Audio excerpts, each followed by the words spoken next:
Well, hello, Daniel. Hello, Pastor Bates. How you guys doing tonight? Welcome to Chi Life Ministries with Bates Reed and Daniel Lambert. Pastor Bates and Pastor Daniel. We go by here, but you can call us whatever you want. As long as it's nice. As long as it's nice, absolutely. We've had so Chi Life Ministries. We got a lot going on. We have opened Chi Life Center. Which, if you've noticed, we're in a different location. We're in a different location. We're not Tonight. at Chi Life Center. We're No, in we're Pastor at my Daniel's house. house. Yeah. Bates came over and had dinner with me tonight because we weren't able to do it on our regularly scheduled day. So we figured we'd switch it up. Rearranged it a little bit. So Still got the fireside. yeah. Kinda. And there's a candle burning in the fire. Anyway, it's a fireside chat again. So it's good to be here. A lot of, I feel like, very positive things are happening with people that are involved with our communities. Absolutely. What you got going on, Bates? What we got going on, like I said, the center's been getting Chi Life Center opened up has been a big deal, which is Chi Life Ministries. I just call it the center there. I just feel more comfortable with that, so that's why I do it. It's kind of like the Family Life Center. A lot of churches have that. They do. They have like a Family Life Center. Yeah. So we just call it Chi Life Center, and that is Chi Life Ministries. That's the building, and then throughout the week we're running Chi Farms, which is our food ministry out of there. Now, though, within a very short amount of time, you'll be able to order, let's say, anytime, and drive by and text, and we'll bring you something, that's from the store. Yeah. As far as our products go, we'll be explaining more about that as we go. But that's exciting. So we have a bookstore, but our bookstore is really a health food and supplement store. Yeah. So instead of going and just getting just books, you can come to our reading library and that kind of stuff as we get all that moved down there. I don't even have the books there yet. But every day, more and more people are helping us bring this thing together. And if you would like to donate to what we're doing to assist us in growing Chi Life Center there in Red Bank and all the work we're doing with Chi Farms across the whole valley as far as feeding people and the work that Daniel's doing, please feel free to donate. We would appreciate it. We call upon our brothers and our sisters from the north, south, east, and west. My name is Bates Reed. I live in Red Bank. Bring your gifts, treasures, and talents, and let's go do some amazing work together out in the community. Absolutely. Right on. Right on. Good stuff, right? Yeah. So, so that's happening. And then I got a big load of dirt brought over to, not dirt, wood chips, just kind of mulch. Manifested, tree clippings. Really, it was cool. Really good stuff. But a big, huge pile, and then a couple people showed up last week, and one of them's getting real involved. Which actually, they're all involved with what we're doing. It's funny people are showing up now. It's kind of fun. Yeah, it's kind of fun. Was that old movie? If you build it, they will come. If you build it, they will come. So that it makes me smile. Yeah, it makes me smile that people are coming. People are starting to see what we're doing, see the causes that we're involved with, which is feeding the people, feeding the poor, creating sustainable ways of living for each of us as individuals. Not only from just our food, but our shelter, our spiritual well-being. Those are things we talk about. And the things that we talk about no judgment. Love you as you would love your neighbor, the way you would want to be loved. And just all those things that I think the people probably watching this video totally get. Yeah, absolutely. So we did that, and then that's during my week. We run Chi Farms, make all the deliveries, and then on Thursday, normally I go up to Sell Creek now and just move there at the same time. All this has come together in the last 3, 4, 5, 6 weeks. It's been a long process, like a year so far. It's just been going and moving and minute, just on and on. But things are really coming together beautifully. Good. And we had a donation of some fence posting and some barbed wire, and so Aaron Bing did all the posts. I was in working get on orders this morning for you guys, but Aaron Bing, I got this post set up. They look beautiful and straight, and then I went out and then we got it strung and tightened up all the barbed wire. But now we got a place to put our organic gardens up on Chief Farms Nice. this year. It's a good plot of land. It's too, a good man. plot of land. It'll be a good starting year, and Yeah. plus with Aaron being up at the farm now. Yeah, you got know, good set of hands to help you with that. got a good set of hands because I'm only at the farm like Thursday, Friday, Saturday, and Sunday, and then I go down to Chi Life Center at the ministries, and that's Monday, Tuesday, Wednesday, and Thursday. And Thursday night I go up there. But I'm going back and forth now more and more. I just kind of base myself out of the farm on the weekend, at least Friday, Saturday, and Sunday, and then I base myself out of Chattanooga, out of the center. And we're going to be doing more things down at the center. But anyway, so we got that land done. That was just a huge, big, wonderful accomplishment. There's a young man that's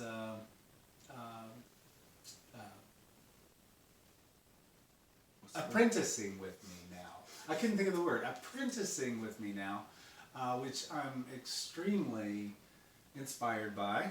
Just to have a like archetype, wanting to do the same thing, wanting to learn what I do and how to do it, and that's something we could all use, right? Yeah, Somebody no, right by our absolutely. side working with us. I think we've all dreamed of those kind of things. One of the original things we talked about in all of the doings that we're doing is to make it replicatable, Right on. so that other Yeah. people can do it in other places and figure out the way that it's going to work for them there. And bring their tools to their own table and Yeah. share them Yeah. because we'll be working together. We can't feed everybody. It's every community has to do their own work. Yeah.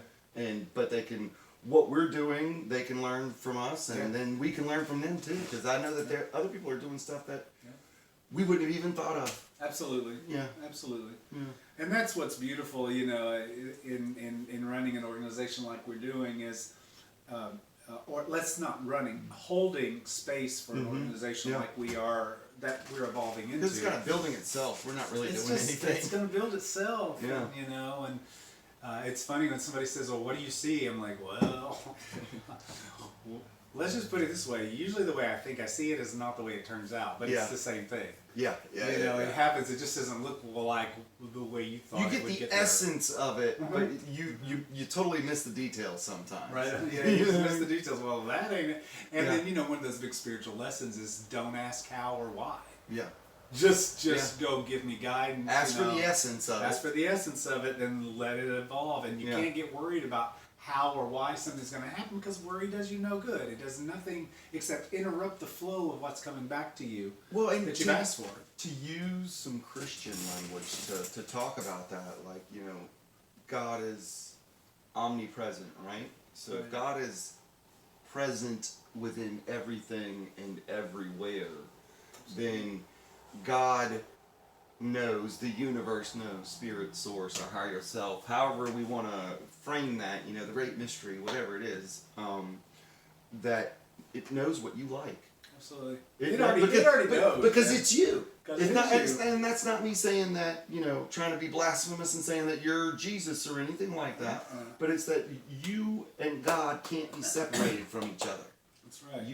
He is, she is, I it think the is. easiest way for me all to of you. see that is like my soul. My soul is, this is a bodysuit on top of my soul. My soul is directly connected to God. Well, and If I can translate that into this body, that's my goal. While God I'm here, knows whatever, like what every single cell in your body wants.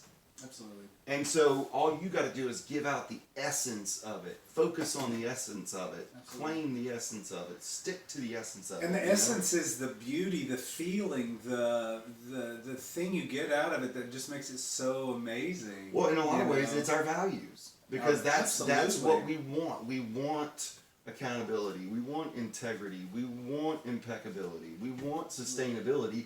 And God will, if we stay focused and living and moving through those values in everything that we do, that's what's going to manifest itself within the context of our outer reality. And the clearer everyone is in that, as you all know, however we do our meditation work, it's that meditation work. It's that be in that space of absolute nothingness, where we call that the super consciousness, basically. But we're in a space of nothingness where our essence and the essence of God can then communicate, and then we manifest Well, and it's manifested in that space, and then it appears in our lives at a later we're time. setting our intention, and in a lot of ways that, like, we're setting our intention constantly every day, all day long, but what we're doing though is we're letting the monkey mind, the conditioned ego-based mind, set the intention for us because it's what we're focused on all day long. And so that what you're talking about when you say meditation and going into that quiet place, in a lot of ways, from a, maybe let's use worldly language, you're shutting that monkey mind, the mind chatter, down so that you can bring that essence, intention, your value to the table, and that be what you're focused on. And let the energy that's moving through you move through that intention. That's right. And then that's how you do the work. Yeah. Because then you're like, oh, I know what to do now. Yeah. And then all your efforts, your energy, your thoughts, your creation can come from Well, that and space too. it takes work to get to that point, even, because you got to learn how to get that stuff, that mess out of the way, so that you can focus on that value. That's right. Rather than Which brings us to our topic today. Yes, which brings us to our topic. Why don't you introduce our topic? Well, so we've been talking about how do we, like, we've talked about our values the last few weeks, last several weeks, and so how do we bring that from, this metaphysical or philosophical conversation about values to the practical, everyday movement through life, Richie. Sorry, I'm looking for my dog. I was like, Richie. Yes, you are constantly making sure you know where them dogs are. Dogs are, sorry. And they're constantly letting you know. Sorry to interrupt you. No, you're fine. They're my petty tyrant baits. That's our Petty topic tyrants. for today. And the topic for Petty today tyrants. is the petty tyrant. The petty tyrant is, it's from the Toltec tradition, specifically that language used by Don Juan in the Carlos Castaneda books.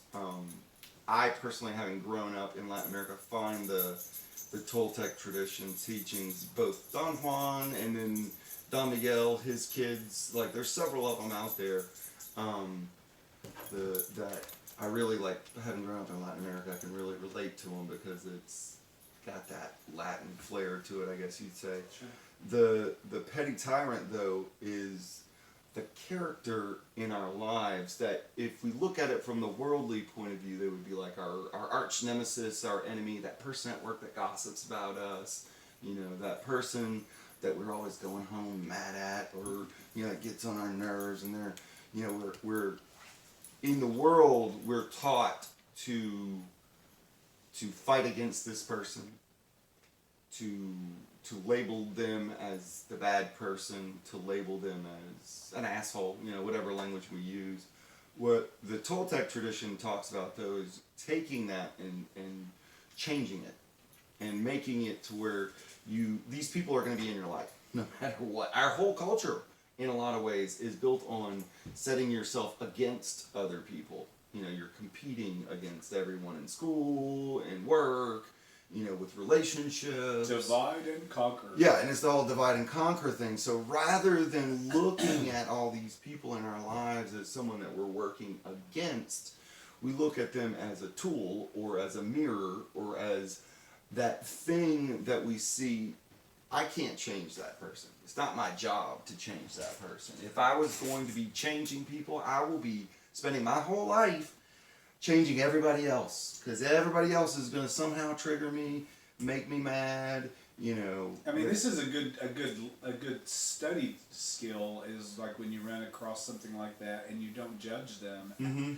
And then, therefore, if you don't judge them, you don't have to do any of that Well, stuff. but how about we take it even a step further, Bates, and rather than judge them, because what we would do is judge them in a negative because way. of the way they're talking, right? We use that Speaking. term judge as though it's a negative constantly. Yeah. Like there is a positive side to that thing, to that word. I think the positive side to that word is observe. It becomes an observation. Well, but rather what than if a you're judgment. judging? What I said, what if you're judging and saying, that's good? Because when you're saying that's good, you're saying that's a judgment. But we don't look at it that way Right, because we like those, Right. But let's say we take that idea of the enemy and flip it around to something that's good. And so when we see these people show up in our lives, rather than even stay in that just non-judgmental space, what if we got excited and celebrated the fact that these people were in our lives, because we can use them to hone our values, one, and then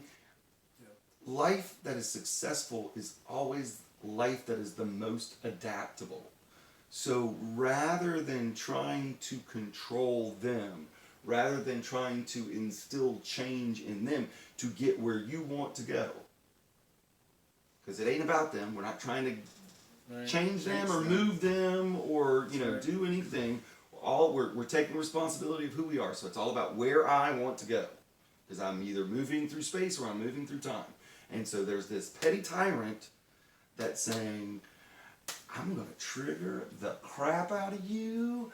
I'm going to... Any of you know any of those in your lives? Are you one for someone? Yeah, I'm going to get you fired. I'm going to spread rumors about you. Or, whatever it is. And rather than see that as something that I need to fight against, say, how can I, one, live my values while engaging with this person? Because I got to do it. They're there, right? They're there.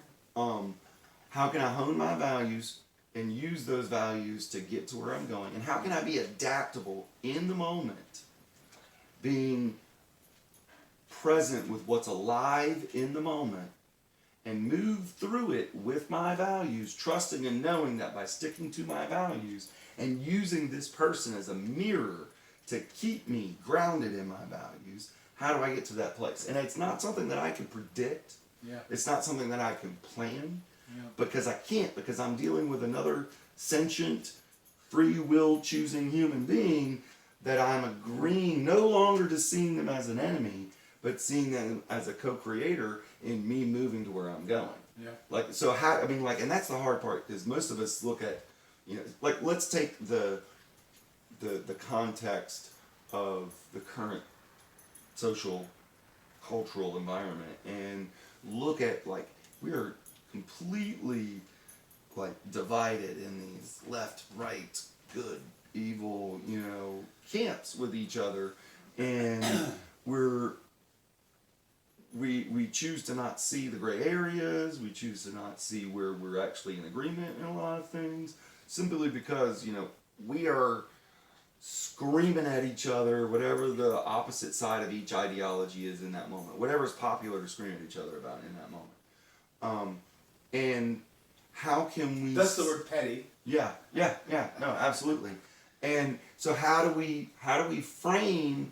Because I'll be honest with you, there are certain issues out there where a certain side of these ideological arguments, whether the ideology is used to explain it one way or the other, I ain't moving from there. I'm just not going to be shitty to black people. I'm just not going to treat trans people like they're less than human beings that I would love and want to be a part of my family. Absolutely. Just not going to do it. And that has nothing to do with ideology, regardless of what the world wants to be petty about, right? Yeah. Because that's completely outside of my values. My values are to maintain that impeccability and that our integrity in every moment. So to the world, it may look like I'm choosing a side in that left and right divide. Sure. But the reality is I'm standing with life. I'm standing with accountability, all of the things, right? All of our values. So when I'm in that moment, and let's say I've got a racist person, or I've got a homophobic person, or I've got just your general, average, everyday, run-of-the-mill piece of crap person. And I'm not saying that to be judgmental. I'm just saying those are the words that come in my head when I encounter these people, that conditioned thinking, So how do I engage with the racist? How do I engage with the homophobe in such a way to where I celebrate them being there, because it just makes it shows me that I'm doing the right thing, for one.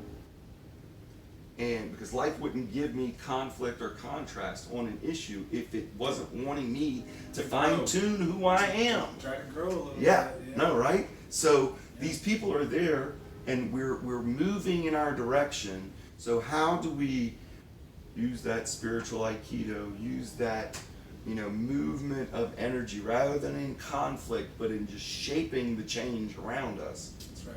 So that we can get into our direction. And what we find when we do that is that usually the petty tyrant winds up coming along with us. Yeah. Like most of you probably watching this, I know for me, I feel like there's one or two in my life.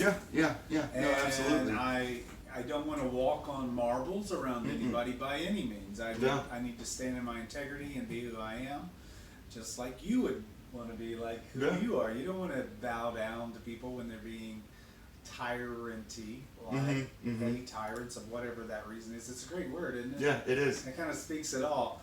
But when I think we need to look at ourselves if anytime we're doing this. Number one, are we petty tyrants ourselves, and about what? Number two, who's also in our lives that are petty tyrants, and how they respond to us. Because maybe we have to be right sometimes, and we make that implicitly known, and then they get upset, and then they become the petty tyrant. Maybe that happens. Well, that's anytime you're trying to be right, Bates. There's always going to be somebody that thinks you're wrong. That's right. So I think how we speak to each other, that we bring up these things that are non-threatening. Yeah.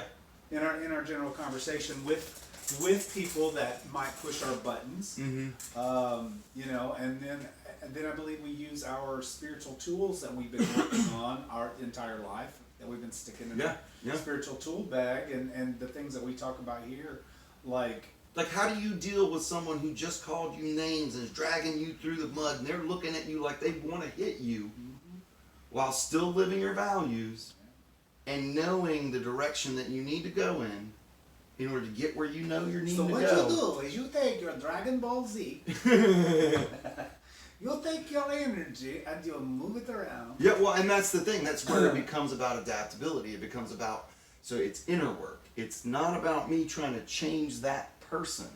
It's about me seeing where in me that me is getting in the way between me and the petty tyrant moving in the same direction. Because more than likely our minds are not in exactly the same places or any part of our life. So we're trying to have this impasse, and when we just need to either drift away from it or move back or reanalyze. And this is not to say don't be mad. This is not me saying that the other person isn't a dirty dog or actually being awful. Yeah, like being. And we can bring this to the full extent of just like, abusive or, Absolutely. Physically harmful, war, if you're stuck in those kind of situations, we're talking, I think what we were referring to when we talked about this is kind of an in-passing kind of relationship. Well, it doesn't have to be in your face all the time, but there are some that are in your face all the time. Yeah, absolutely. And so how do you, one, live your values and navigate, because I'm the only one that I have control of. How do I navigate around And if you're looking for answers to these, one of the first things I would recommend is the Four Agreements. Yes, great book. Paul Ruiz. Don Miguel Ruiz. It's been a minute since I've said his name. Excellent book. That's a really good one. I've mentioned before too, The Nonviolent Communication by Marshall Rosenberg. Excellent book. That book gives you step-by-step workbook type stuff, all kinds of tools to go inside, find your values, and those are the tools and how to talk that we work to use here. Four Agreements, Michael's work. All these tools that we talk about are things we've learned on our spiritual journey that we're in agreement with. Well, like the nonviolent communication stuff. That is like, it is a daily practice for me. It's a daily has been practice, for years. and then if you're going to create like dynamic governance, you've got to have that in place. Yeah, and that's one of the main, like when you look at most dynamic governance institutions or businesses or any kind of nonprofits that use it, they are very insistent on having nonviolent communication in there because it works. And there are more and more corporations that are doing it. Yeah. However, and there are different. There are the nonviolent communication itself is just one framework. There are other, inner work slash, what is like, it's just conflict resolution style modalities that are out there that are different cultures have come up with, that different people groups have come up with, that range for all different kinds of tastes and flavors, and they all though center on focusing on the inside and how am I addressing the issue rather than how do I instill change on the issue. And that's not to say that you don't need to work towards stopping people from killing people. That's to say that how I'm approaching the situation may be what's keeping me from getting me where I want to go. And again, this whole topic of how do you deal with the petty tyrant. The petty tyrant. It's not about them. It's about you. It's about your inner growth. What are you doing to become all you can be? Because those things will dissipate out of your life basically more and more and more as you are on the journey. Because you're just either you're going to not be affiliating with that resonance of human being in your life in general, or it just doesn't happen as much. But you can play with it though. You can play with it all, and it's going to come up because we all have growth to do. So it's going to come up. That's part of growth is learning which way you can go, and that involves play. And I'm not saying this to trivialize it or to patronize people who are going through a lot of crap in their lives or through, like I said, physical abuse or anything like that. Right. But there is, unless we can bring play to the table, we're staying in anger, we're staying in these frameworks and emotional states that keep us from seeing clearly. And it's only when we see clearly that we can actually be objective enough to really understand which way we do need to focus our energy. And that's what the petty tyrant gives us, is a trigger. And that's really what they are. They're a consistent trigger. They're just going to be there to trigger the crap out of you. And so the reality is that person, these people are going to be around us all the time. So how do I playfully use that energy to learn how to not get triggered? Because when I'm not getting triggered, that doesn't mean that they're stopping being an asshole. Right. But that just means that when they're being an asshole, I can be clear of mind and choose how I want to respond. Even prepared. Yeah. By being clear of mind, you'll just be prepared. I know something's coming, and I'm going to play with this. Yeah. I mean, and again, if we want to bring it back to a life or death situation, if I'm clear of mind, I'm going to be the faster shot. Mm-hmm. You know what I mean? I'm going to draw quicker than the other guy because I'm not sitting here sweating bullets. Yeah, and I'm not in and that, again, not to trivialize anyone's particular situation, because we're not necessarily speaking in the moment where you're facing someone who's about to punch you in the face, although that may happen. And, how are you going to deal with that? How does that work? How do you deal with that kind of conflict? Because we're privileged enough to not have to deal with that conflict on a regular basis, but there are people around the world that deal with atrocious stuff. And can we change that through changing ourselves? That's ultimately the question. So then it all comes back to what we teach every day, or we want to do, or I mean, what I do is, I start my day with meditation, I end my day with meditation. Yeah. My teacher, Dada Amananda, I'm an Ananda Marga initiate. You're just saying Amananda, well, that's not Didi Amananda. But where was I going with that? I don't know, something about your teacher and petty tyrants, I don't know. I did it to you. Well, I forgot where I was going with that, so my apologies on that one. But that's okay. Let's move on. But no, so in all of this, it becomes this talk about a practical way, not the way, but a practical way, given that you will have a petty tyrant show up tomorrow, that thing that triggers you, how are you going to respond to it? How are you going to celebrate that petty tyrant? Are you? Well, I guess going it's time to, we celebrate, don't you? Are you going to get mad about it? Well, why are we going to do that? That's not going to serve us. I mean, and when it boils down to is how's that working out for you? Yeah. So we talked about. And is it just an old pattern you're going to keep creating, or are you going to put an end to it? Well, and we had talked about, when we first started having these talks, we were talking about decision-making processes. And it's not always overnight. Yeah. It's not like this sometimes. In the sociocratic decision-making process, there's two questions, and that's, does it live my values, which is the first part of what we've been talking about. And then the second question is, can it work for now? Is it healthy to try? Yeah. If that kind of thing is like, it brings it back to the moment, to the now. And it says, is this healthy to try? Is this safe to try? Does this work right now? And so when that trigger comes up, and I'm celebrating that petty tyrant, what's going to work right now in this moment to get me to where I need to go, and that lives my values. And that gives you those practical steps of how to deal with those triggers as they're coming up.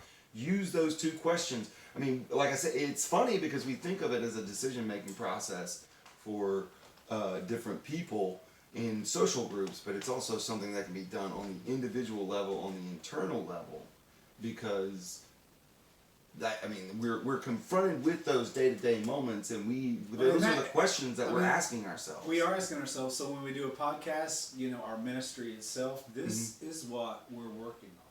Yeah. So like all of these tools, to get us to use every source of information and community partnership, affiliation to just share what we can with each other and really create a nice, open, clean. Well, and we were talking earlier. Space. There's so many things that we're working on. I mean, we've talked about. I was saying earlier, I want to start a library that anybody can go in to online and download all of these books that we're going to have in the physical library. Absolutely. As well. And we'll have that. We're talking about tonight how to get that down. At least one of the locations will be down at Chi Life Center, where we'll have our physical library. I've just got to get enough space in there to bring all the books in and the bookshelves. And then we're checking about figuring out how to get these audio books to you guys. Mm-hmm. I mean, it's funny though, Bates. Like we're doing that with Chi Life, and you're selling food through using the existing capitalist system that's here in order to get food to people, because that's the only way they're gonna get it. Right. Is because that's how they get their food, right? Absolutely. But then we're building levels. Yeah. Well, and I've got gardens that we're putting out, community gardens. That we'll be buying from this year. Yeah, and that way. I'm trying to make food. And all I see to my left is all three of them staring at me. And that was my son. We're doing a video, Trey. Yes, the dogs were staring at him because he has food. That's what they do. Absolutely. But no, we got gardens going in through the rest of the city that are going to be feeding people. So it's all about how do we use these petty tyrants that are around us to navigate this landscape that's around us while still maintaining our values and creating a life for each other. Absolutely. And because we must. Yeah. So are we going to do it, like if we do it the way the world has told us to do it, we're just completely not even thinking. We're just letting our triggers play themselves out and interact with each other. It's just feedback loops. It's what it usually becomes. That's why we talk about it, people being asleep, because they're nothing but moving through their feedback loops. And they may think they have thoughts that say, I'm doing all these things and I'm choosing all these things. But the reality is it's just triggers being played out. As long as you are being triggered and you are giving into those triggers and you are getting in the car with the trigger, you're attached to it. It's what Buddha talks about, attachment. You're just playing out feedback loops. You're just playing out culturally conditioned patterns. And so that stops that moment where you decide, okay, I'm coming at this with intention. I'm living my values. I'm not doing it just the way that I'm getting triggered to move through life. But I'm really going for what is truly the things that I And really, when you really can, want. and then you just begin to recognize that as it starts to happen, and that's where you want to catch yourself, is in the very beginning. If you're starting to get triggered, say, "Oh, I'm going to go back in." I You see can what's feel happening it before it happens sometimes. Yeah, you're like, "Oh, okay." Well, and then you just redirect that energy, because number one, you don't want that energy attacking you where you're going to feel attacked, or you're going to spiral downward immediately, and that's not positive. It's for where you or like people anyone get else. caught up in those and That's go where to the fight panic starts. attacks, Is go having the to panic attacks yeah, and all man, that stuff. get triggered and start yelling at each other. So our objective is not to need to go there, but Mm-hmm. to see it for what it is, and it's not even about us. Mm-hmm. You know, it's not about you and them. It's about them, because they are having to defend something they feel they have to defend, even though they don't have to defend. Because that's what we've been programmed to do. We've all been And programmed we've done to the do same it. thing. We're not Yeah. saying we're better than anybody. We've all done this. This is Yeah. how we learn and how we grow, Yeah. and how we stop the patterns of bad behavior. Mm-hmm. Mm-hmm. Bad behavior is probably not the best word for it, but Unhealthy behavior. unhealthy behavior is much better. Yeah, because it's not nothing wrong with it. It's just unhealthy. So we hope you. I don't know how much more we have to talk about, but I think we're good. I think we're feeling pretty Yeah, good about this. celebrate and use those petty tyrants. Yeah, celebrate and use those petty tyrants in your life, and that's right. And I like that. Celebrate them too, Yeah. because they'll feel joy from it too. Yeah, I mean, you If they don't have celebrating to them is argue. not going to stop Yeah. them from being an asshole. But and you can recognize that about them. You know that, and use it. Use it to hone who you are, to fine tune your focus, so that you can be more laser like in your direction in life. Because that's where a lot of us are moving. 2020 has just really fine tuned a lot of things for me, and I know for a lot of other people. Absolutely. Getting our priorities straight. Yeah, yeah. You know, I don't know. I'm just gonna say this because for me, I didn't get any time off. I've worked harder in 2020 and 21 than a bunch of years combined. It feels like, but it's all been worth it, and I'm really grateful. Growing. Even to COVID virus for giving me that opportunity. It's a petty tyrant. To petty tyrant, or be petty tyranted too. Yeah. On several occasions, whatever. But you know what? I'm feeling real good. I'm feeling real positive. Yeah. About the direction my friends and I, my colleagues, our patrons within Chief Farms, etc., where we're all going together. It just feels so dynamic and powerful, and we hope you'll be a part of our ministry. We'll hope you'll be a part of Chief Farms as far as food and serving humanity and just helping us build it. We could use you, and we appreciate you, and come and visit us, okay? Have a great night. Thank you. And so it is. Namaste. Amen.